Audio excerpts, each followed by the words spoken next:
வணக்கம் அன்பு மாணவர்களே. This is your all about English.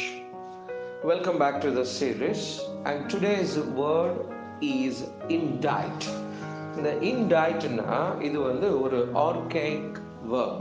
archaicனா தொன்மையான உபயோகம், தொன்மையான மொழி என்று அர்த்தம். தொன்மையான மொழின்னா not in current use, ordinary யூஸில் அது இல்லை, ரொம்ப பழமை வாய்ந்த ஒரு சொல்லாக கருதக்கூடியது, இலக்கியத்திலே பயன்படுத்தக்கூடியது என்று கூட வைத்துக் கொள்ளலாம்.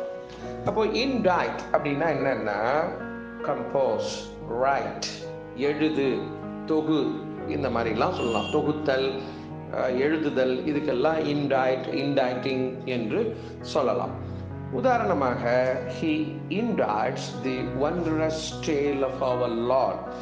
அவர் நம் பிரபுவின், அதாவது நம் இறையின் அற்புதமான கதையை சொல்கிறார், கதையை எழுதுகிறார், கதையை தொகுக்கிறார் என்றெல்லாம் இதற்கு பொருள் சொல்லலாம்.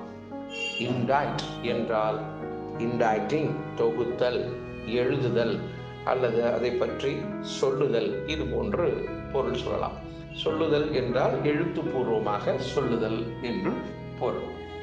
மீண்டும் நாளை வேறு பதிவில் சந்திப்போம். நன்றி, வணக்கம்.